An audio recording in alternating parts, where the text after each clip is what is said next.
Planet of the Apes spawned 4 sequels, 2 television series, and a mountain of merchandise. It became a cultural phenomenon. And it started as the vision of 2 men, a French novelist named Pierre Boulle and a Hollywood film producer named Arthur P. Jacobs.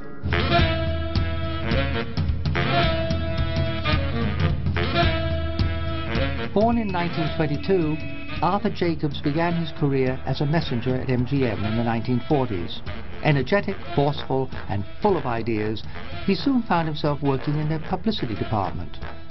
A master of promotion, he was eventually lured away by Warner Brothers. But Arthur wanted control of his own destiny.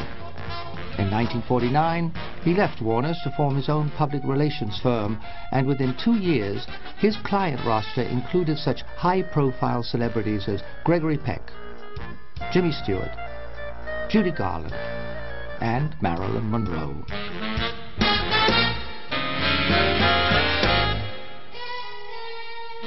It was Marilyn who helped Jacobs make the transition from publicist to producer in the early 1960s. She agreed to star in a film he was developing called What a Way to Go. But before production could begin, Marilyn Monroe died on August the 5th, 1962. Arthur had lost his star, but not his determination.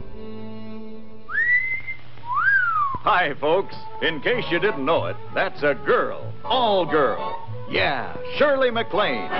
Jacobs got his movie made. What a way to go. The film became one of Fox's top moneymakers of 1964. Arthur's reputation as a skillful, creative producer was assured. Just after the film's release, Fox studio head Richard Zanuck showed his appreciation by agreeing to finance another Jacobs project called Dr. Dolittle. Starring Rex Harrison, the film featured original songs, dazzling special effects, hundreds of extras, and a large supporting cast of trained animals. First film in which a human being, myself, actually talks to animals. It was during Doolittle's lengthy pre-production phase that Arthur approached Zanuck with an idea for another motion picture. It too played with the concept of talking to the animals, but in a much more serious way. It was called Planet of the Apes.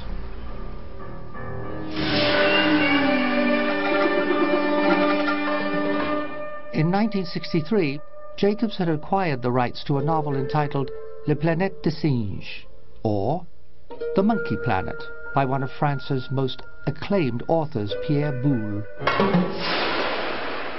La Planète des Singes told the story of 3 astronauts who travel to an alien world where man is a primitive beast, dominated by a race of super-intelligent apes. Jacobs read the book shortly before its official publication and quickly purchased the screen rights. He felt that the concept would make for a visually intriguing, highly original motion picture. But Boulle disagreed. He considered the novel one of his lesser works with no potential for screen success. During the next few months, Jacobs commissioned a series of sketches depicting his concept of the ape's strange alien world. 7 different artists worked on various concepts as the story evolved. He prepared a merchandising book for Planet of the Apes like nothing I have seen before or since. It was about 130 pages of ideas. And that's what Arthur was. He was an idea man. And he was marvelous at it. Jacobs also contacted Rod Serling, a prolific writer most famous for his highly acclaimed Twilight Zone television series. Intrigued by Boulle's novel, Serling began adapting it into a screenplay, but the challenge proved harder than anticipated. After nearly a year, he completed more than 30 drafts. With paintings and script in hand, Jacobs spent the next year pitching Planet of the Apes to all of the major studios. But everywhere he went, he was met with the same response: no.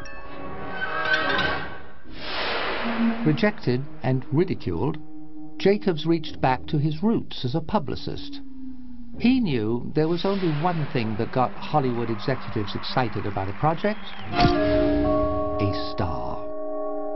On June the 5th, 1965, Arthur made an appointment with one of the most respected and powerful actors in Hollywood, Charlton Heston, a veteran of blockbusters like The Ten Commandments and an Academy Award winner for his performance in Ben-Hur.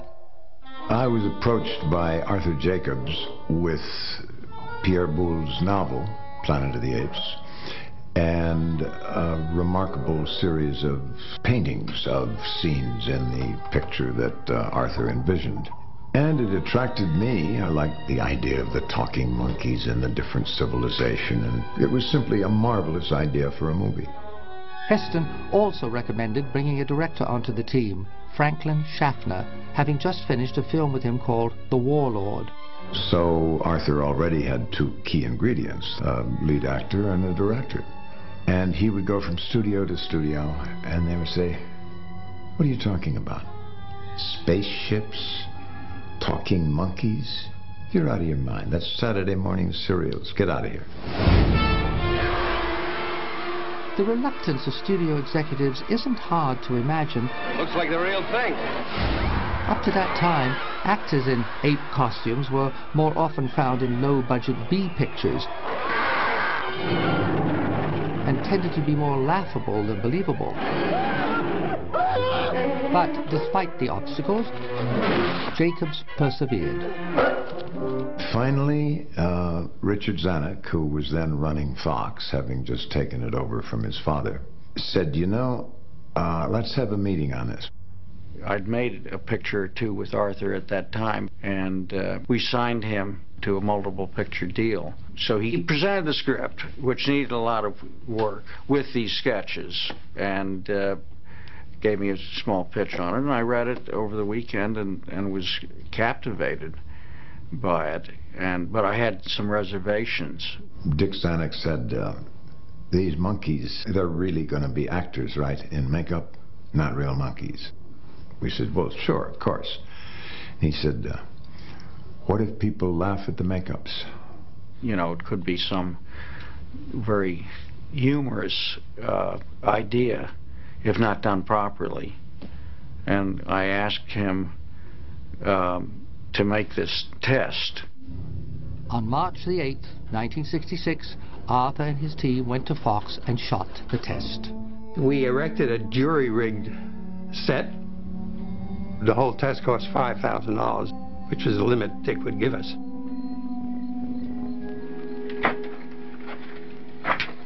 Good evening, Mr. Thomas. Feeling fine, I hope?